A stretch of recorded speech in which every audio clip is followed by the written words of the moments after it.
have spare seats over here. We don't want an empty seat in the house. If anybody wants to sit down, Signora, there's a seat up the front here. Welcome everybody. In fact, it's you that should be welcoming me because I feel like a guest in this beautiful market, the Preston Market and Preston Central. And I thank them for their support for the Tomato Festival. But really, being in an environment like this, it really feels real, it feels solid. We've got beautiful characters here, but most of all, a lot of fresh produce at affordable prices as well, which I noticed looking around, which is fantastic. It's a rarity these days. So congratulations to the market. Dominic, I'd like to say thank you to Dom for helping us with all the tomatoes today. Bravo! Bravo, Dominic! And I'd like to introduce Chris Rodriguez, not only the executive chef of Grossi Restaurants, but also my brother-in-law. His two little girls over here on the sidelines. We have Raquel and Estelle, Loredana, my little girl over there, and Liz. Where are you, Liz? The inspiration behind the Tomato Festival. She's hiding. There she is. Look, put your hand up, Liz. Put your hand up, Liz. Bravo! Bravo, Liz. Okay, so today we're going to do a quick little demonstration of a beautiful dish that my father taught to me, and we've been doing it for years.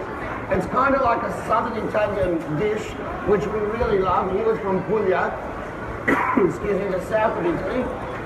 But first, before we launch into the dish, because we are talking tomatoes, we have the amazing people from Home Make It over here that are actually starting to make bravi, that are starting to make the passata.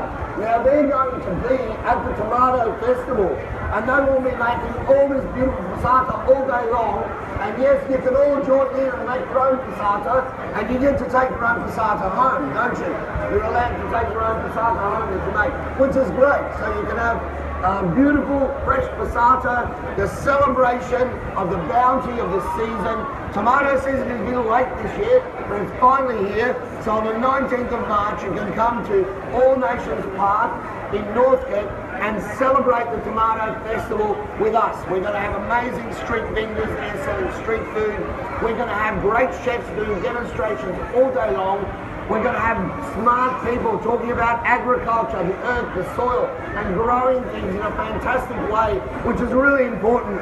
And a heap of activities for little ones as well that can join in making passata and cooking and doing all sorts of activities. So it's a great thing. Now I'm going to get this out of the way right now before we do our dish. Over here at this little table, you can actually buy tickets today for the Tomato Festival. They're very cheap. You don't want to miss out on this special offer today, because if you buy a ticket today, you actually go in for a draw to win a dinner for four at Grossi Florentino. That's great value if you win, yeah? Yeah, bravi! Let's hear it! I want some activity here, some positive energy. All right. Tomatoes. I think I nearly had a heart attack. Is there an ambulance or a paramedic on standby? I'm not kidding. Okay, so tomatoes. Everybody thinks of tomatoes as Italian, right? They are very Italian. We love them, we've embraced them, we've brought them everywhere in the world where we've gone, and we've put it in our food. A tomato, Italian cucina without tomato, whether it be north or south, there's not much left. You need the garlic, you need the onion, and you need this wonderful, wonderful substance here, the olio d'oliva. This is a good brand, it's a Grossi brand, it's very good. And it's local too, made in South Australia. It hasn't come overseas and it's not old, it's fresh from this season, just like the tomatoes. The tomatoes once upon a time didn't exist in Italy. I know most of you probably know that, but they came from the Americas back in the 1600s by a couple of American Jesuits that were traveling the world, and they brought them to Italy. The Italians at first rejected them, thinking they were a poisonous fruit. But then very soon they realised that they grew very well in the south of Italy with all the beautiful sunshine, and they started to move north, and the Italians embraced them, and they made it part of their culture ever since. So the Tomato Festival is not just a celebration of harvest, of season, of the bounty, l'abbondanza, but it's also a celebration that's cultural. It's about bringing the family together. It's about bringing community together. And food is what brings us together. And if we respect the people on the land that grow the food, then we respect each other. Okay, so without further ado, let's get this lovely little stove going. One of my favourite camping pieces of equipment. Now Chris is here to protect me from any failure, so he's going to stand around. I'm putting the olive oil here in, but he's going to make sure nothing burns. Everybody should have a Chris Rodriguez in their house when they're cooking. It's security. Okay, so first thing we're going to do is chop this lovely little onion here.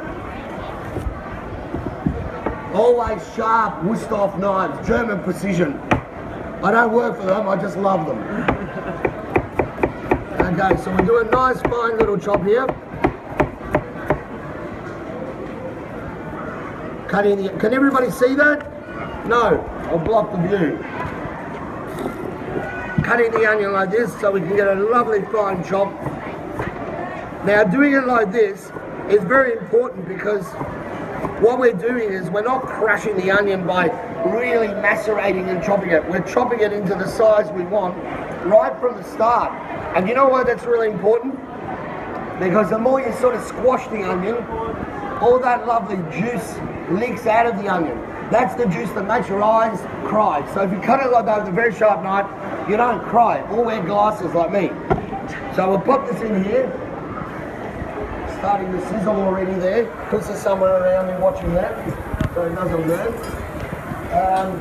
Yeah, like the onion is full of lovely juices, which is sweet. It has sugar in it.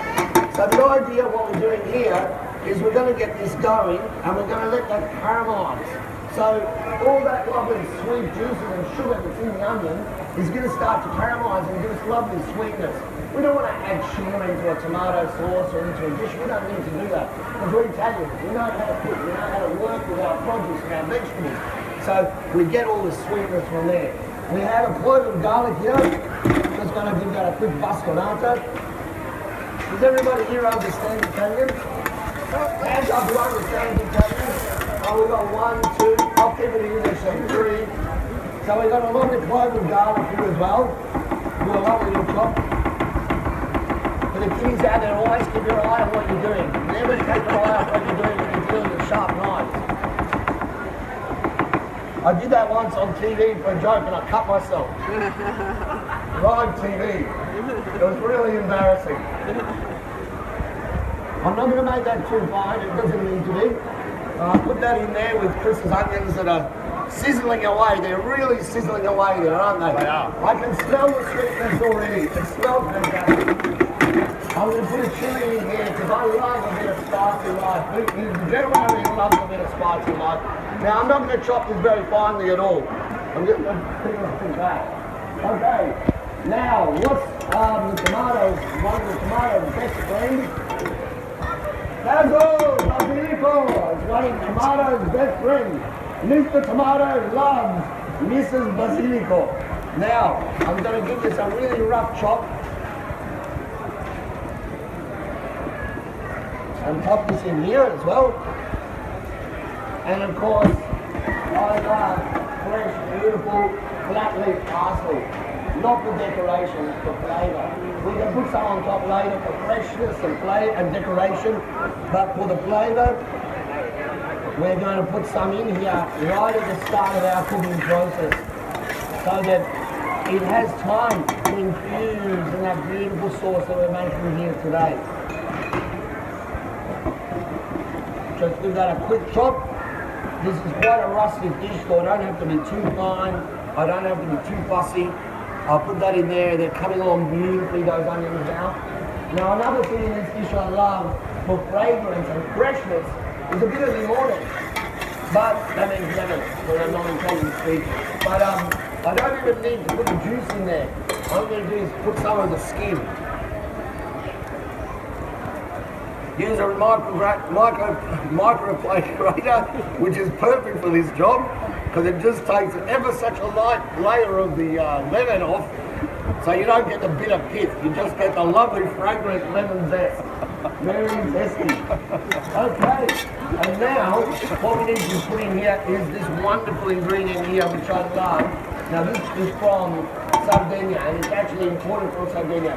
You can make your own fregola by just having, you know, if you use durum wheat flour and a big bowl, you can actually just start to work a little water and start to make these little balls of flour and water. Has anybody ever used fregola at home? Oh, it's a fantastic thing. You make the little balls of flour and water, little palina like that, and then what you do is you put it on a tray and you roast them in the oven. So I don't know if you can see that from there, but you get this lovely contrast of darker ones and lighter ones, and it really is beautiful in flavour.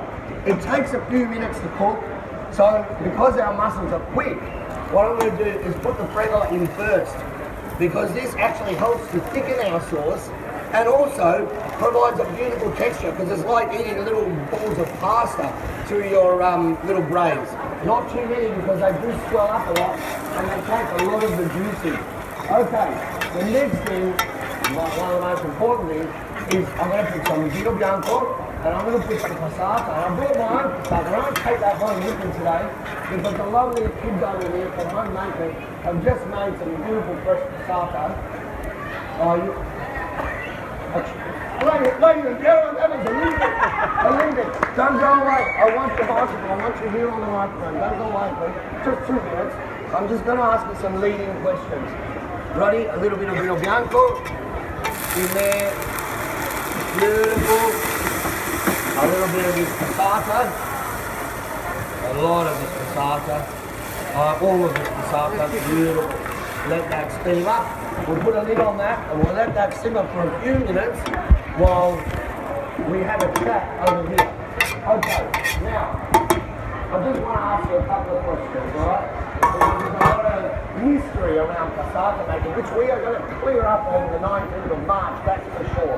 But I want to ask you today, like, what's the secret of making passata? What are the key things you need to remember to make passata? You need to talk into that microphone. Take it up. Own it. Take it. You're a rock star. Guns and Roses. Here she is, ladies and gentlemen. You need fresh produce is the main thing. Great tomatoes. Ripe tomatoes, we recommend you get the most juice out of it. And cleanliness. Nothing better than sterilised jars and equipment. So, and what else would there be, Steve? What do you reckon? Produce. Do you guys put a bit of salt in there at all? Yeah, definitely. A bit of salt, that helps in the preserving of the tomato. Yes, so we also put some at the end as well on top of the jars. A little bit on top of the jar. Yeah. That's a good technique. I didn't even know that. I always just put the salt and mixed it in. I've learned something here today. There you go. And a little basil leaf.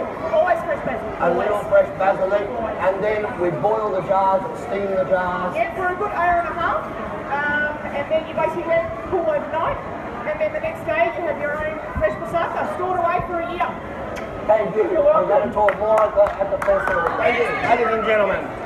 Now, I don't know if everybody knows, but boiling the jars or steaming the jars gets the core temperature up to 100 degrees, and that means that when it cools down overnight, it's actually pulling a vacuum. So it sucks in, and that's what creates your seal that then preserves your tomato for a year, up to 2 years, right? You can leave it in the pantry. It's beautiful. You have fresh tomato all year round, all the time. Okay, so back to our lovely little dish here. What I'm going to do is, I always think of a recipe as a street map, but you know, you've got to choose your own destination. So today I'm going to mix it up a little bit, live on the edge, and put some beautiful olives into there. I'll just take the pith out, because olives in this dish, I think, just go so well and add such another flavour. But I'm taking the pith out because I think that if somebody is very, very eager, like my family are, they'll crunch into it and then the dental bill will be astronomical. So I don't like that. Who likes that? No one likes that. There's probably some dentists out there that do like that, but I don't. So I'm taking the pips out and putting the olives in. Couple of mixed olives there. I've got some calamatas, I've got some adamatas, I've got some frantoia matas, and some other matos, all sorts of matos. I go in there. Okay, beautiful. We'll go there. Now, the king of this dish, le cozze, these beautiful, fresh, spring bay mussels. Now these are sold here at the Preston Market in the food hall over there. So if you haven't tried a spring bay mussel, do we all know where Spring Bay is? It's in Tasmania. If you haven't tried a Spring Bay mussel, I suggest you get in there and buy some Spring Bay mussels because they are just so delightful. I'm going to pop these Spring Bay mussels in here, and these mussels are so fresh and so delicious.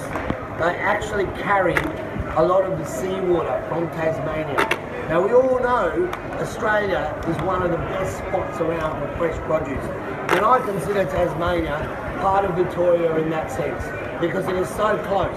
It's a 40-minute flight for God's sakes, and because of the cold, pure and crystal clear water that they have there, their mussels and their scallops are absolutely pristine and next to none. Give them a really good mix. Now remember, there's a lot of seawater in there, so you need a little bit of cracked pepper, but also a little bit of salt, but be careful with the salt because that seawater has a lot of saline in it and it's really, really tasty. You can always add a bit more later before you actually serve your mussels. Okay. Now, while they're cooking away, and it won't take long, what I'm going to do here is just prepare a little beautiful fresh seminole and fresh basil mix to go on top to just really freshen everything up. We've used our herbs in the cooking, but they've been cooked down and cooked out, and what I want is some raw herbs on top to just add that lovely edge of fragrance. Now what we're doing here is we're building layers of flavour, aren't we, Ronnie? Layers of flavour. So when you eat something, you don't just get one flavour. You can taste the background flavours and the flavours in the foreground, and it all comes together to make a delicious combination. It's a beautiful balance, that's right, Roddy. True words are built in smoke. Like everything in life, ladies and gentlemen, it's all about the balance. Here we go. Just a little rough chop there. I'll run the knife that way. How are we going there, Roddy? Are they looking good?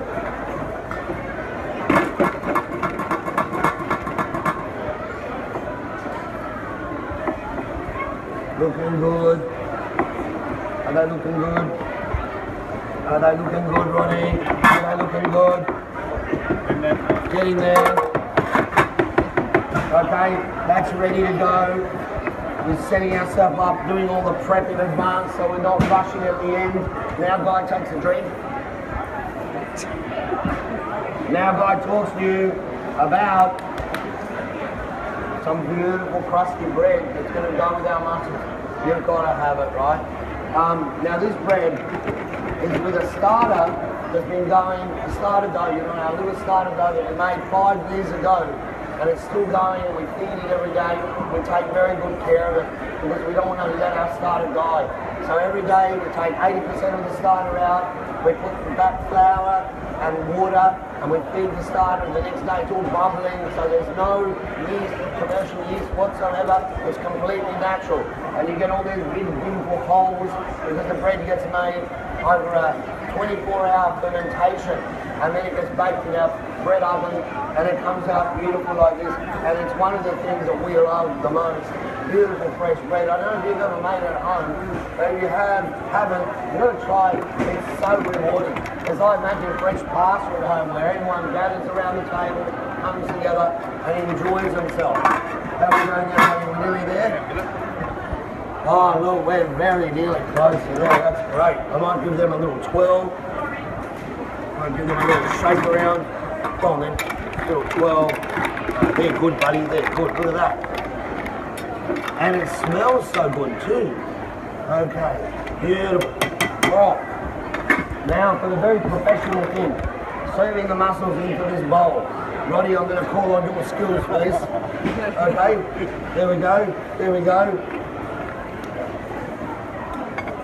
Oh, look at that. like a true professional. What a champion. A round of applause for Roddy Rodriguez. Come on then, give him some support. Okay, now look at that. That's magnificent. Good job there, good job. Okay, so the fregola is cooked and it's all mixed in. The mussels have all opened up. Look at that, they look beautiful. This one's a little drops its home. There it is. It's sticking back in there. Alright, otherwise the customers will complain that they've got short change. It's usually the one the chefs eat. Okay, now I put that there. Beautiful.